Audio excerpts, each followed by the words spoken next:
Hello everybody, welcome to online class. In today's class, we'll discuss regarding the general guidelines for the new issue of the shares.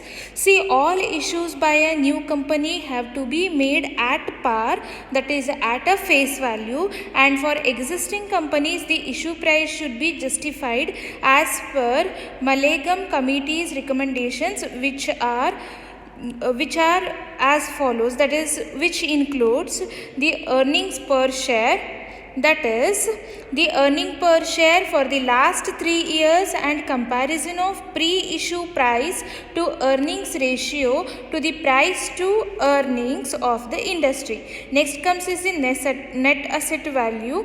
So the prices will be justified on the basis of the latest net asset value of the company. Then the minimum return on increased net worth to maintain the pre-issue EPS, that is earning per share.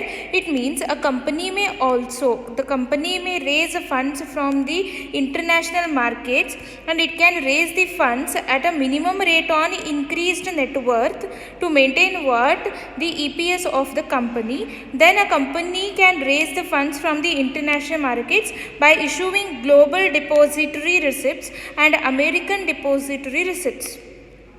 Okay, along with this, the bank, the new issue or the existing company's new issue should include the price fixation, that is, the SEBI does not play any role in the price fixation. In fact, the issuers in consultation with the merchant bankers will decide the price.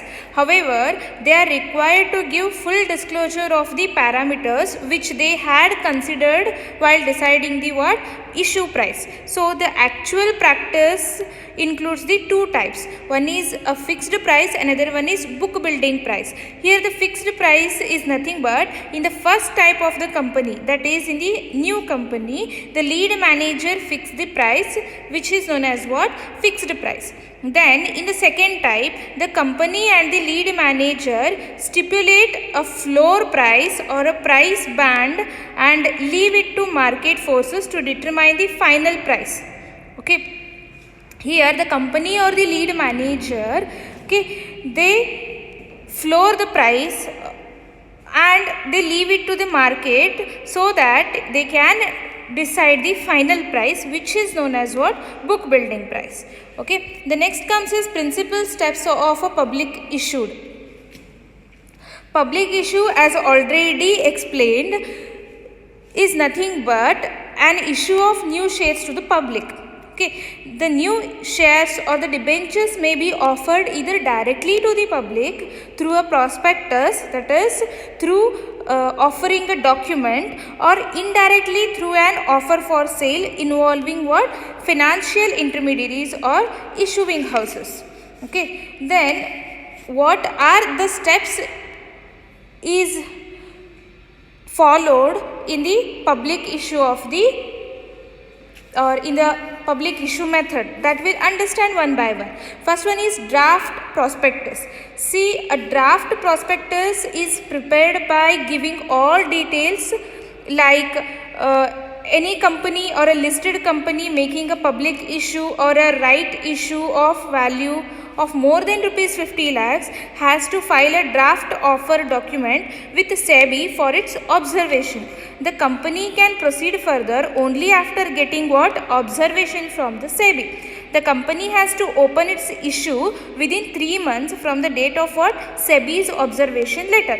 Okay. Next comes is fulfillment of entry norms. See, the SEBI has laid down certain parameters for assessing the primary market.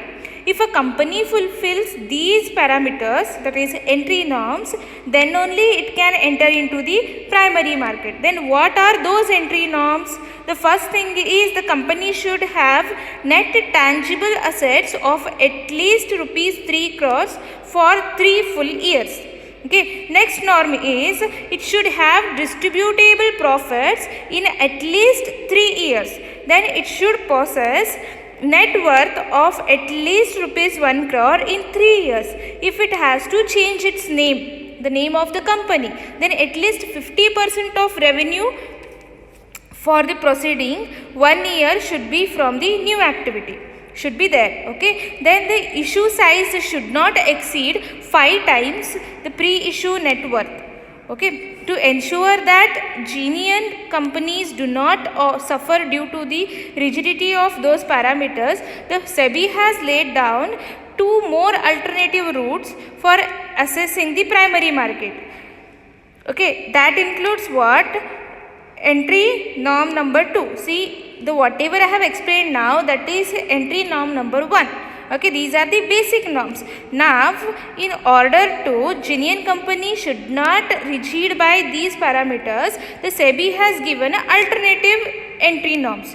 Okay, those alternative entry norms are named as entry norm number 1 and the entry norm number 2 and the entry norm number 3. Okay, then these norms include what? If the issue is through book building route, at least 50% of the issue should be allotted to qualified institutional buyers. Okay, the minimum post issue face value capital should be rupees 10 crore, or there shall be compulsory market making for at least 2 years. Okay, then entry norm number 3 includes what?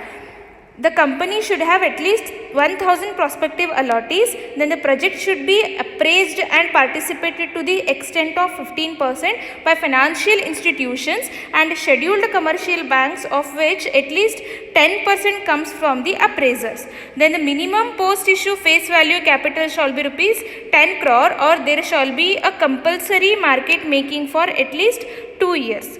Okay, so the above entry norms are not applicable to private and public sector banks, listed companies, right issue, and an infrastructure company whose project has been appraised by a financial institution or a bank, and not less than 5% of the project cost is financed by these institutions. Okay, the next method or the next step in the public issue is appointment of underwriters.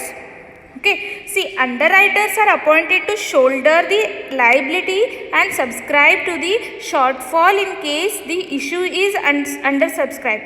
For this commitment, they are entitled to get a maximum commission of 2.5% on the amount undertaken. Next comes is appointment of bankers. That is, generally the company nominates its own banker to act as collecting agent. The bankers, along with their branch network, act as what? Collecting agencies, and processes the funds procured during the public issue. Okay. The next step is initiating allotment procedure. See,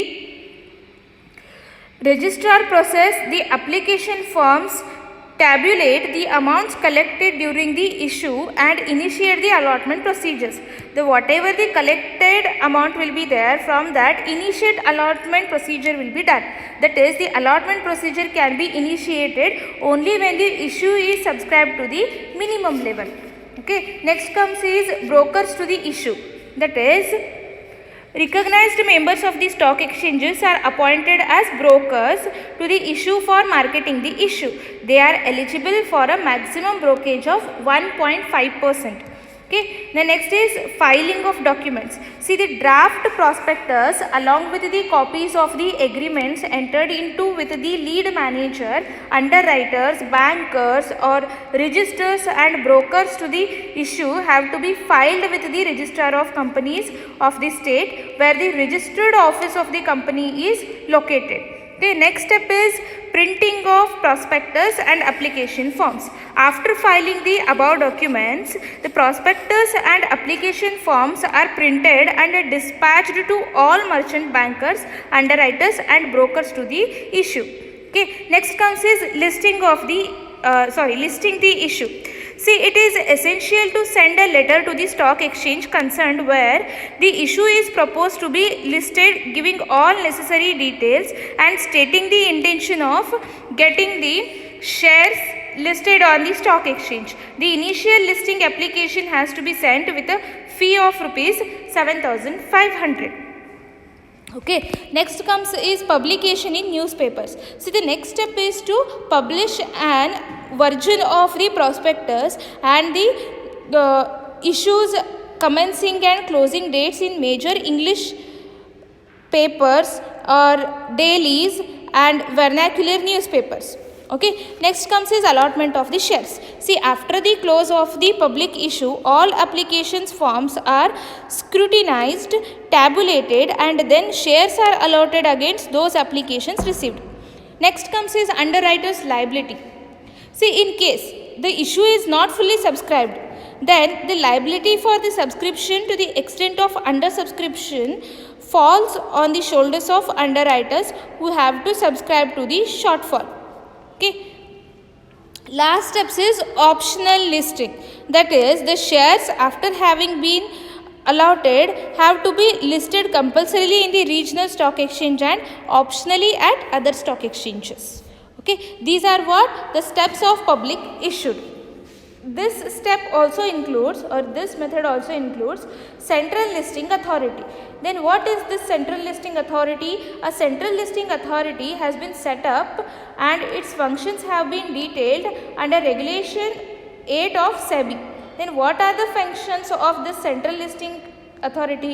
Is processing applications for letter precedent to listing from applicants. Okay, processing the applications from or for listing the applicants, then making recommendations to the SEBI on issuing the interest of investors in securities, then making suggestions for the development and regulation of the securities market, including listing agreements, listing conditions and disclosures to be made in offer documents, then undertaking any other functions as may be delegated to it by the SEBI. Next comes is grading of IPO mandatory. That is, SEBI has made grading of all IPOs mandatory, for which draft documents are filed with it after April 2007. It shall be mandatory to obtain grading from at least one credit rating agency. Okay, the issues shall be required to disclose all the grades obtained by it in the prospectus, then issue advertisements and all other places where the issuer is advertising the IPO. Okay, IPO is nothing but